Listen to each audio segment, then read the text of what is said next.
Edgar Allan Poe's early life. Edgar Poe was born on January 19, 1809 to traveling actors Eliza and David Poe.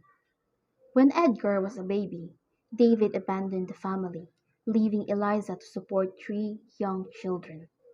In a devastating turn, Eliza contracted tuberculosis and spent the last few months of her life in Richmond. She died on December 8, 1811, at the age of 24, leaving behind her three children. 2-year-old Edgar was taken in by Richmond couple John and Frances Allan. Edgar was never officially adopted, a cause and result of constant tensions between him and his foster father. He did not take their last name, but instead he became Edgar Allan Poe. As a teenager, Poe enjoyed the life of the elite upper class. In 1824, a young Edgar Allan Poe was a part of a junior honor color guard that escorted the Revolutionary War General Marquis de Lafayette around Richmond, Virginia. Lafayette and the color guard stopped at Richmond's old stone house to visit the Aggie family, who had assisted in the American Revolution. Poe stood guard on the front steps of the house. 98 years later, the old stone house became the Poe Museum. At the age of 17, Edgar traveled to Charlottesville to attend the University of Virginia, or UVA. He left behind a fiancée, Elmira Royster, who promised to wait until after graduation to marry. Edgar almost immediately ran into trouble at UVA. Although he was a talented student, he had arrived at college with only $110 for tuition. UVA's tuition was 3 times that, so he decided to gamble to raise the rest of the funds. Instead, Edgar generated $2,000 worth of debt. After just a couple months at UVA, he returned to Richmond, disappointed, and continued to feud with his foster father. To make matters worse, Elmira had become engaged to someone else. While Edgar was off at UVA, Elmira's father had intercepted Edgar's letters and steered her in the direction of another man who promised to be a successful businessman and a respectable citizen, something Edgar could not promise. Poe then moved to Boston. He didn't stay long, but during that time he published his first book of poetry, Tamerlane and Other Poems, under the pseudonym A Bostonian. When Poe was 18, he joined the army under the name Edgar Perry. Poe did exceptionally well in the army, rising to the rank of sergeant major in just 2 years. He then went to West Point, where once again he did well academically, but ran into financial issues. Poe was court-martialed for extreme dereliction of duty. He then moved to Baltimore. In Baltimore, Poe lived with several relatives, including his aunt Maria Clem and her daughter Virginia. Poe lived in Baltimore for 4 years, during which time he shifted from writing poetry to short stories.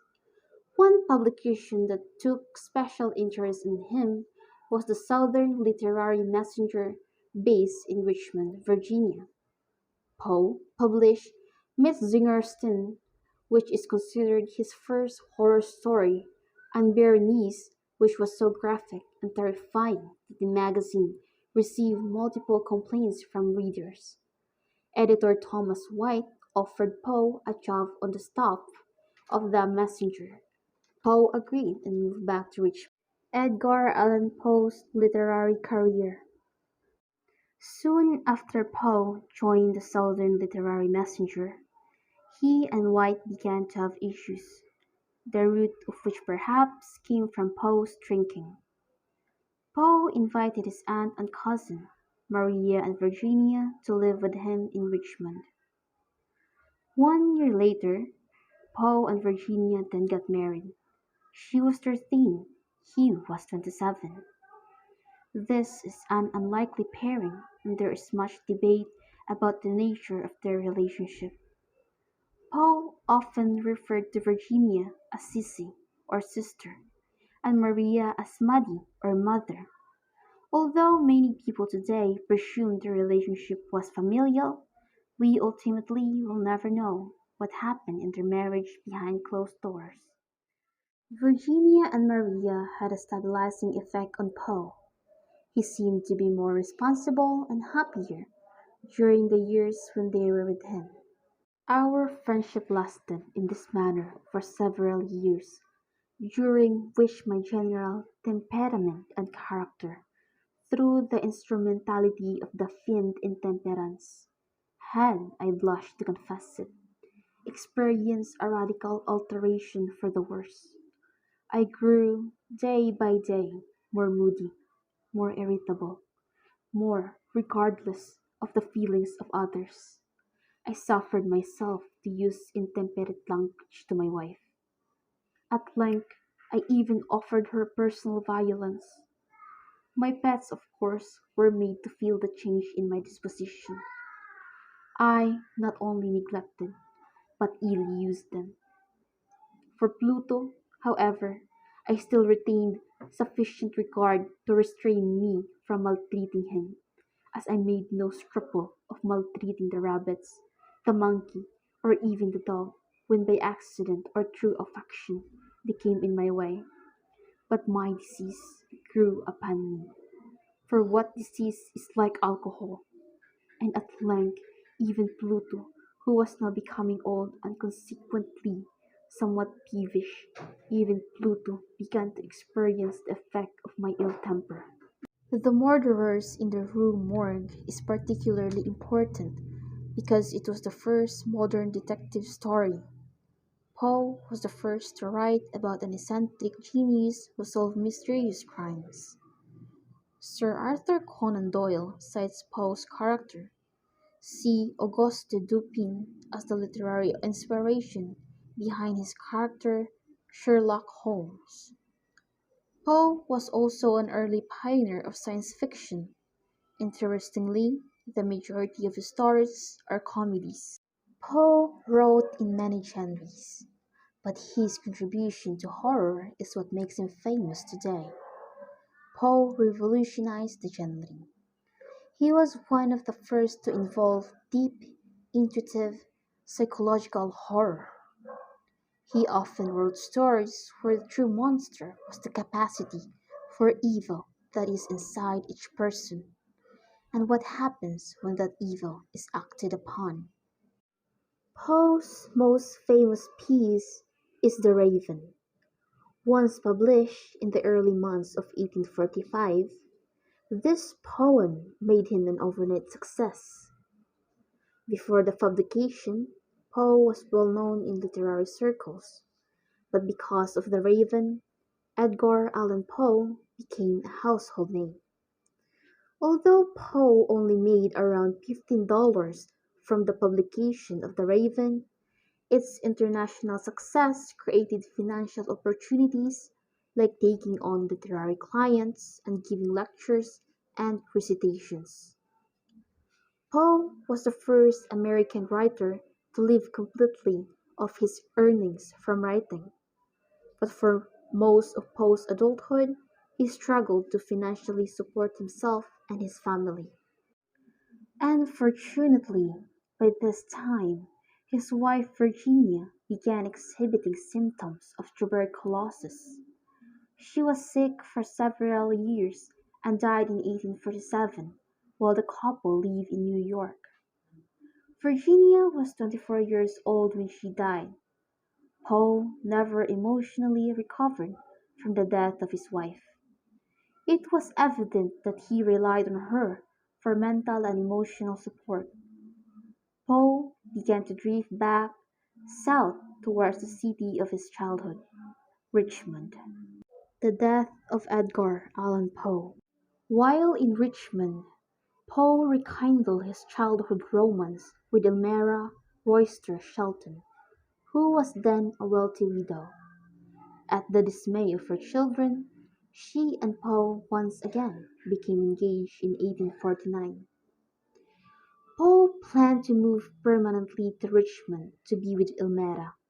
He planned a trip to New York to bring Maria, his mother-in-law, back to Richmond. He was also planning to see a client in Philadelphia on the way up the coast. Poe's last day in Richmond was on September 26, 1849.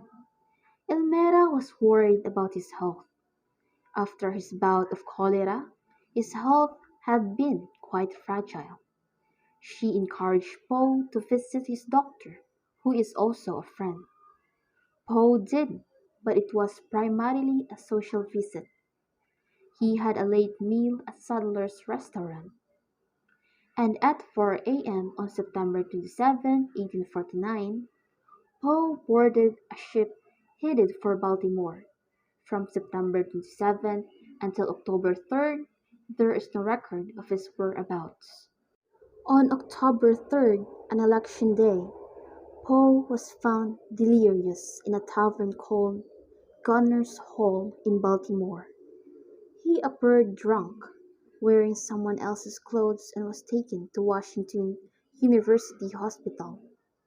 For the next 4 days he was in and out of consciousness, sometimes being alert, sometimes screaming and nothing and no one. Edgar Allan Poe died on October 7, 1849.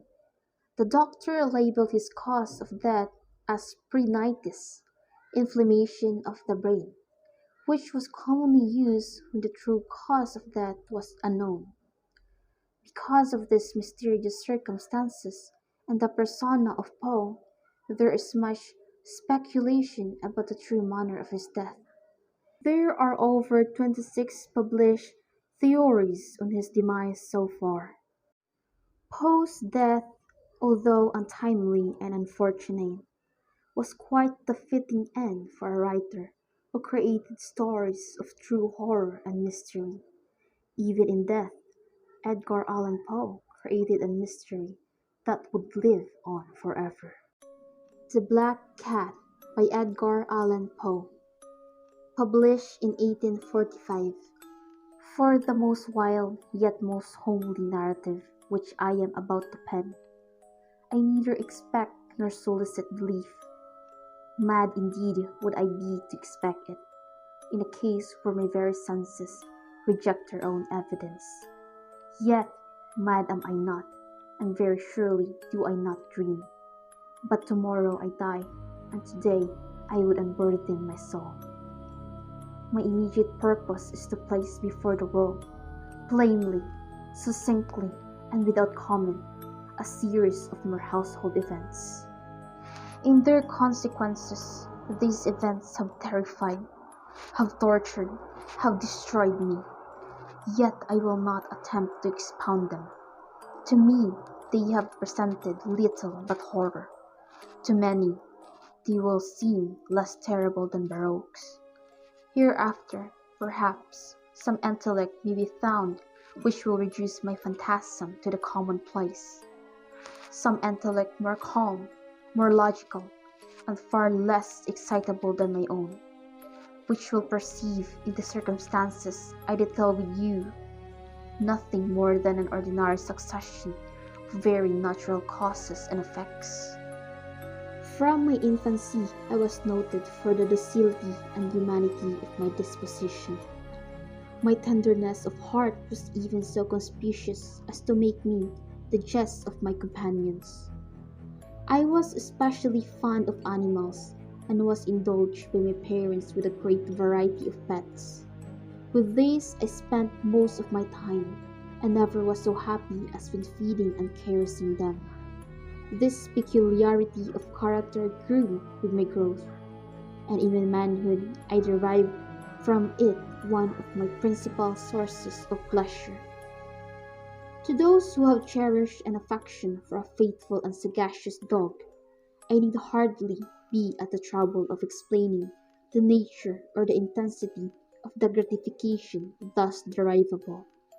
There is something in the unselfish and self-sacrificing love of a brute which goes directly to the heart of him who has had frequent occasion to test the paltry friendship and gossamer fidelity of mere human.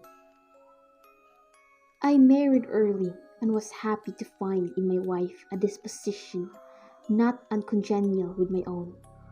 Observing my partiality for domestic pets, she lost no opportunity of procuring those of the most agreeable kind. We had birds, goldfish, a fine dog, rabbits, a small monkey, and a cat. This latter was a remarkably large and beautiful animal, entirely black and sagacious to an astonishing degree.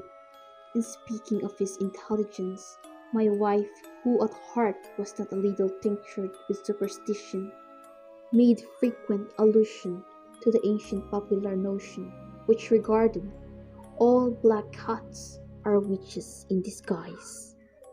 Not that she was ever serious upon this point, and I mention the matter at all for no better reason than that it happens just now to be remembered. Pluto, this was the cat's name, was my favorite pet and playmate. I alone feed him, and he attended me wherever I went about the house.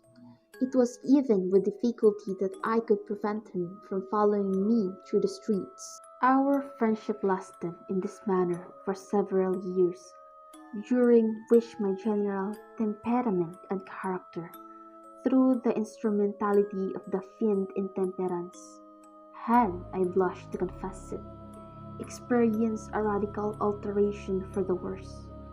I grew, day by day, more moody, more irritable, more regardless of the feelings of others. I suffered myself to use intemperate language to my wife. At length, I even offered her personal violence. My pets, of course, were made to feel the change in my disposition. I not only neglected, but ill used them.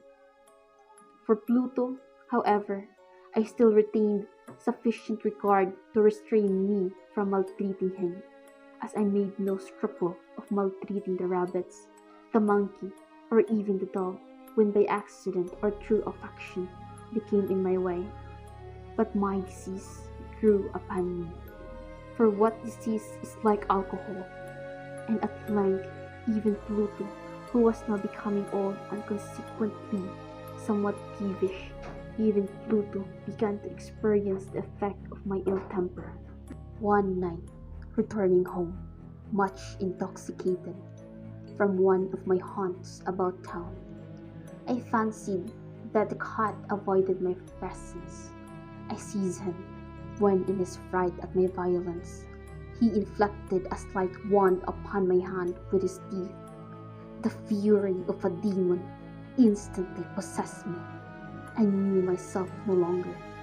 My original soul seemed at once to take its flight from my body, and a more than fiendish malevolence, keen nurtured, thrilled every fibre of my frame. I took from my waistcoat pocket a penknife, opened it, grasped the poor beast by the throat, and deliberately cut one of its eyes from the socket. I blush, I burn, I shudder, while I pen the damnable atrocity.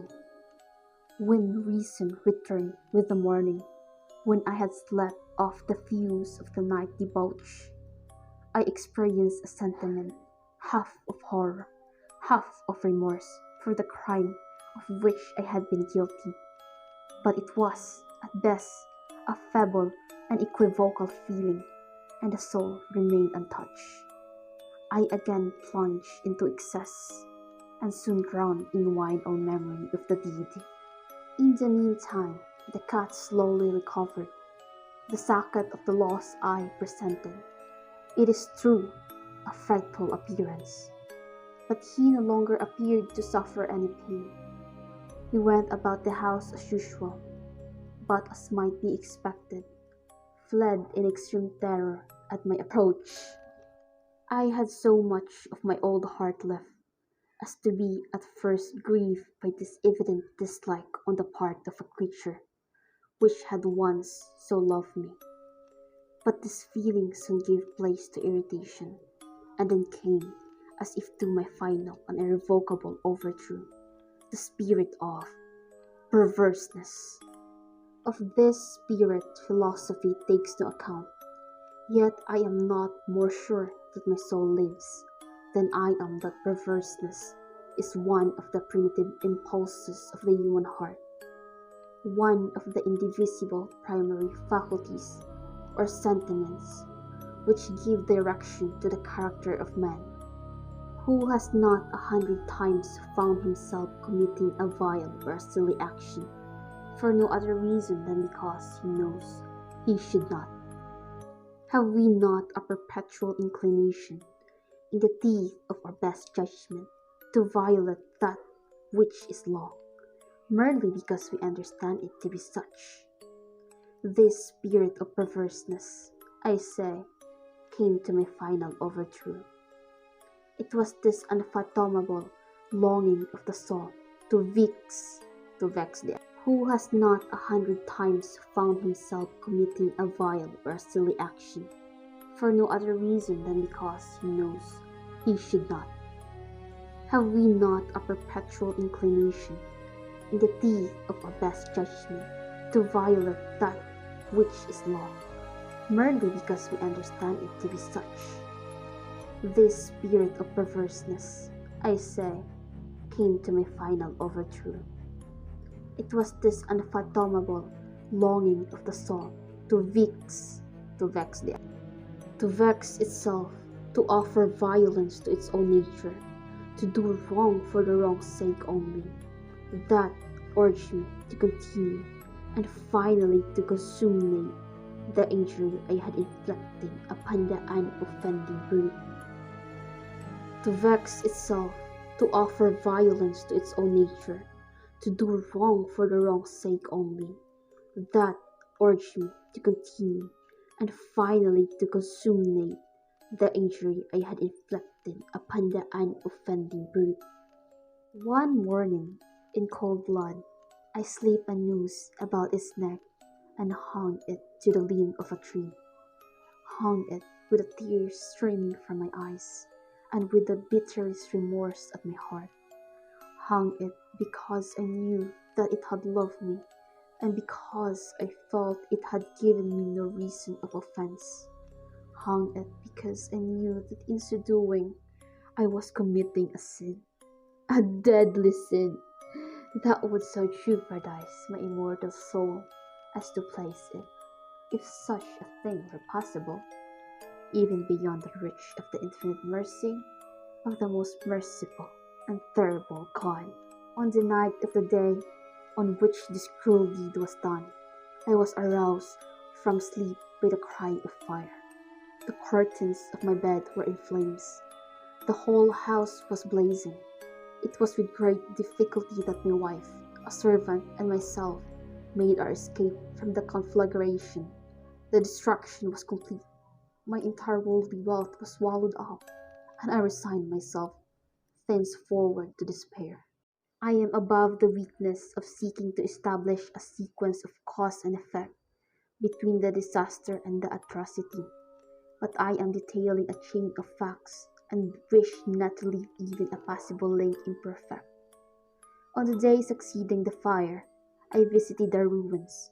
The walls, with one exception, had fallen in. This exception was found in a compartment wall, not very thick, which stood about the middle of the house, and against which had rested the head of my bed.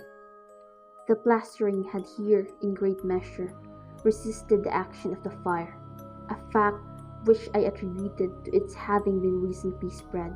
About this wall a dense crowd were collected, and many persons seemed to be examining a particular portion of it with very minute and eager attention.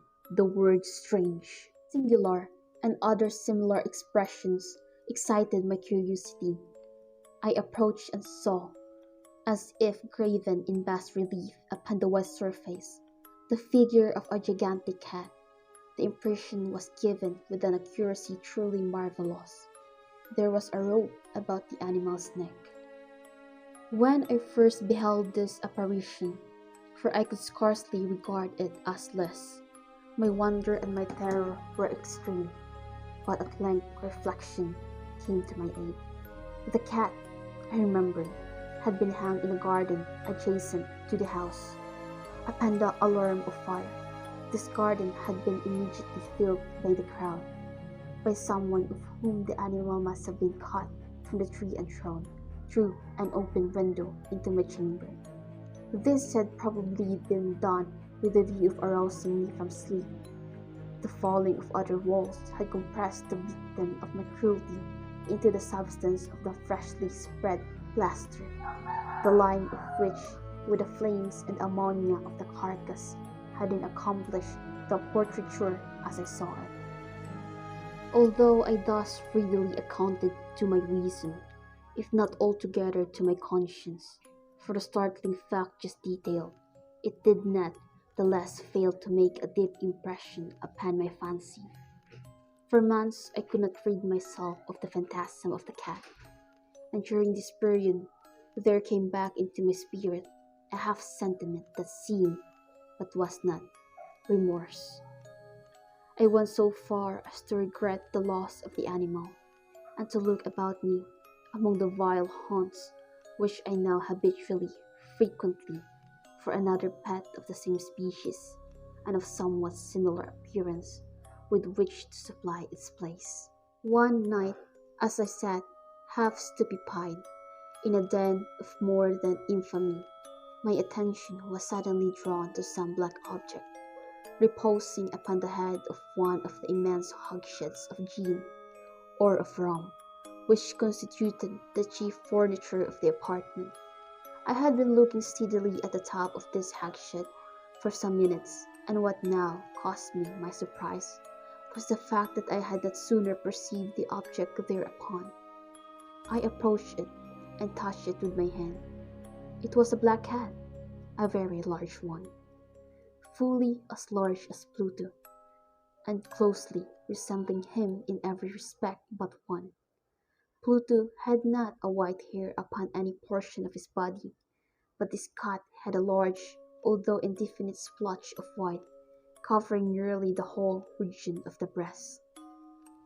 Upon my touching him, he immediately arose, purred loudly, rubbed against my hand, and appeared delighted with my notice. This, then, was the very creature of which I was in search. I at once offered to purchase it of the landlord, but this person made no claim to it, knew nothing of it, had never seen it before. I continued my cares, and when I prepared to go home, the animal evinced a disposition to accompany me. I permitted it to do so, occasionally stooping and patting it as I proceeded. When it reached the house, it domesticated itself at once, and became immediately a great favorite with my wife. For my own part, I soon found a dislike to it arising within me. This was just the reverse of what I had anticipated, but I know not how or why it was. Its evident fondness for myself rather disgusted and annoyed. By slow degrees, these feelings of disgust and annoyance rose into the bitterness of hatred. I avoided the creature, a certain sense of shame, and the resemblance of my former deed of cruelty, preventing me from physically abusing it. I did not, for some weeks, strike or otherwise violently ill-use it, but gradually, very gradually, I came to look upon it with unutterable loathing, and to flee silently from its odious presence, as from the breath of a pestilence. What added, no doubt, to my hatred of the beast was the discovery, on the morning after I brought it home, that, like Pluto, it also had been deprived of one of its eyes. This circumstance, however, only endeared it to my wife, who, as I have already said, possessed in a high degree that humanity of feeling which had once been my distinguishing trait and the source of many of my simplest and purest pleasures. With my aversion to this cat, however, its partiality for myself seemed to increase. It followed my footstep with a pertinacity which it would be difficult to make the reader comprehend.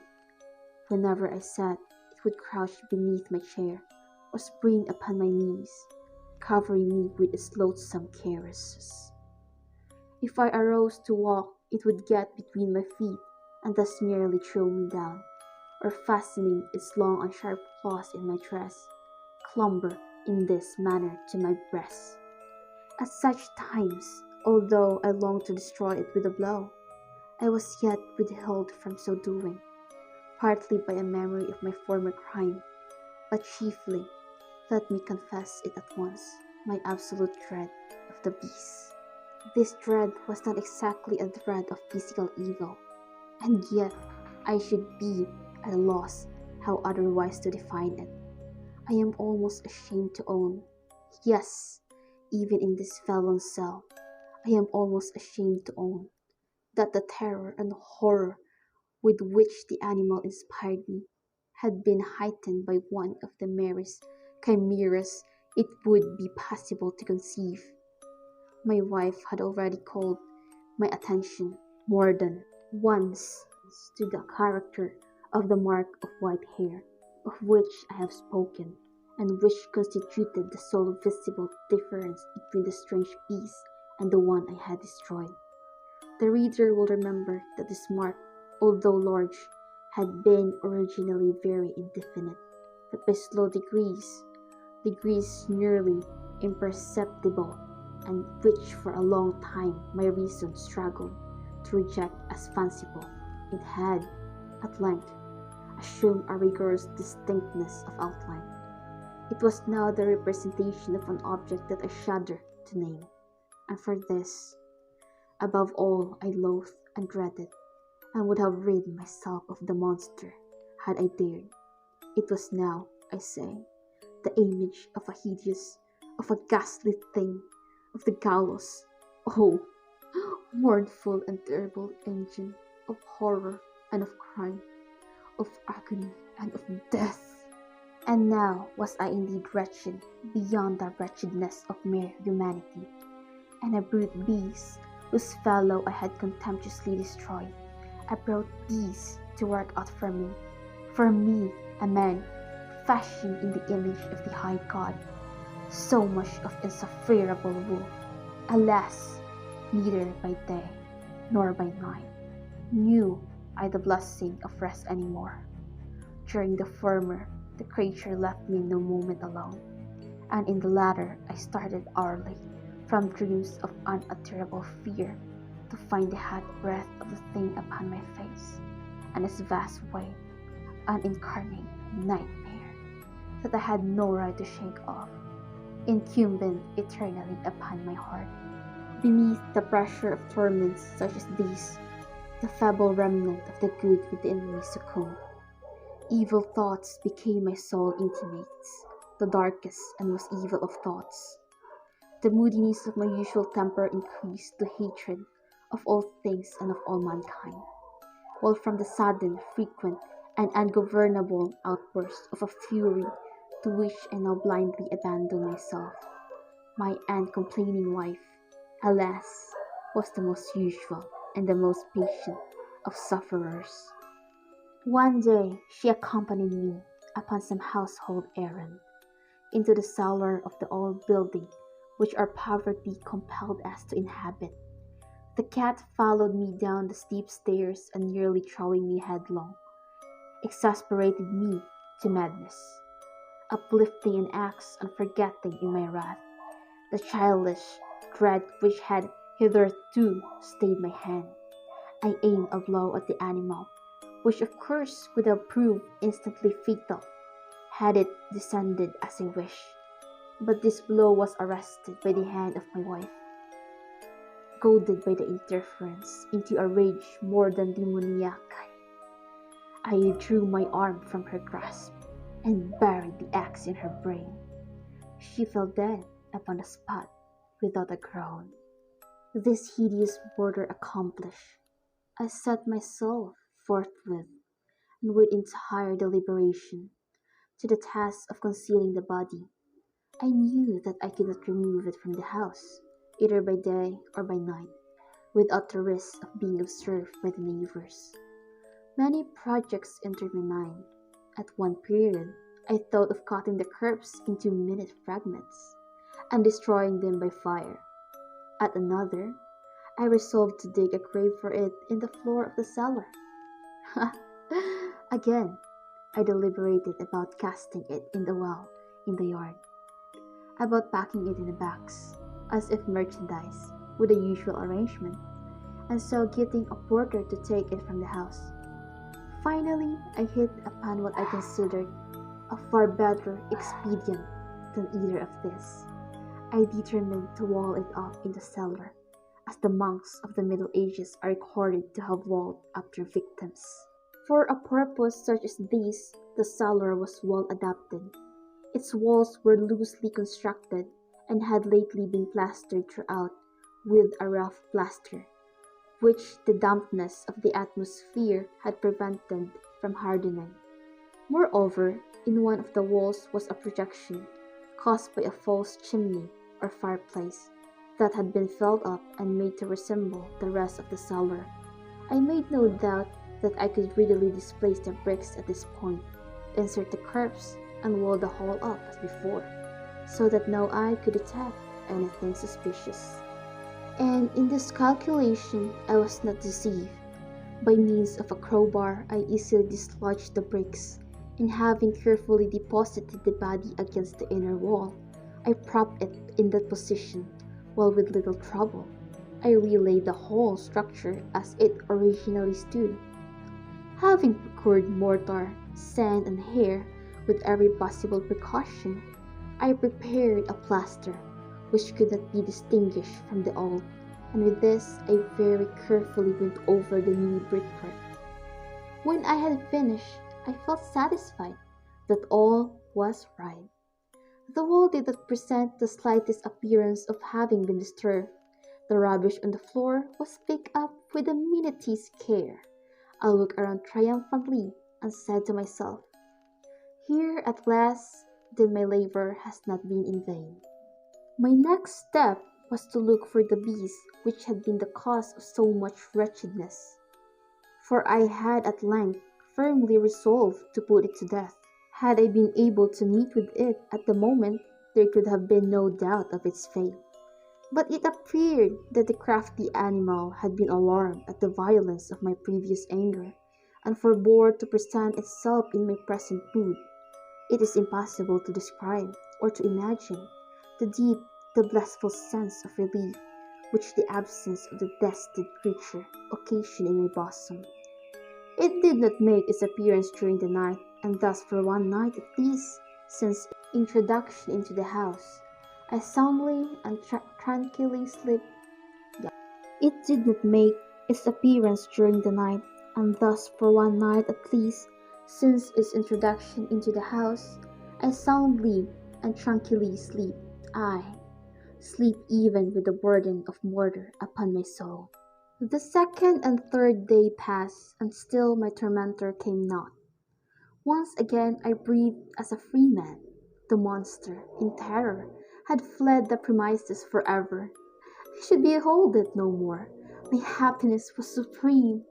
The guilt of my dark deed disturbed me but little. Some few inquiries had been made, but this had been readily answered. Even a search had been instituted, but of course nothing was to be discovered. I looked upon my future felicity as secured. Upon the fourth day of the assassination, a party of the police came very unexpectedly into the house and proceeded again to make rigorous investigation of the premises. Secure, however, in the inscrutability of my place of concealment, I felt no embarrassment whatever. The officer bade me accompany them in their search. They left no nook or corner unexplored. At length, for the third or fourth time, they descended into the cellar. I quivered not in a muscle. My heart beat calmly as that of one who slumbers in innocence. I walked the cellar from end to end. I folded my arms upon my bosom and roamed easily to and fro. The police were thoroughly satisfied and prepared to depart. The glee at my heart was too strong to be restrained. I burned to say, if but one word, by way of triumph, and to render doubly sure their assurance of my guilt. I burned to say, if but one word, by way of triumph, and to render doubly sure their assurance of my guiltlessness. Gentlemen, I said at last, as the party ascended the steps, I delight you have allayed your suspicions. I wish you all hope and a little more courtesy. By the by, gentlemen, this is a very well-constructed house. In the rabid desire to say something easily, I scarcely knew what I uttered at all. I may say, an excellently well-constructed house. These walls, are you going, gentlemen? These walls are solidly put together, and here, through the mere frenzy of bravado, I rapped heavily with a cane which I held in my hand upon that very portion of the brickwork behind which stood the corpse of the wife of my bosom. But may God shield and deliver me from the fangs of the arch-fiend. No, sooner had the reverberation of my blows sunk into silence. Then I was answered by a voice from within the tomb, by a cry, at first muffled and broken, like the sobbing of a child, and then quickly swelling into one long, loud and continuous scream, utterly anomalous and inhuman, a howl, a wailing shriek, half of horror and half of triumph, such as might have arisen only out of hell, conjointly from the throats of the damned in their agony, and of the demons that exult in the damnation. Of my own thoughts, it is folly to speak. Swooning, I staggered to the opposite wall.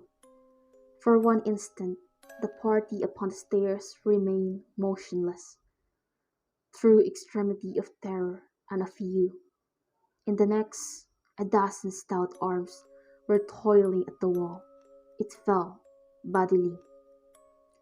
The corpse, already greatly decayed and clotted with gore, stood erect before the eyes of the spectators.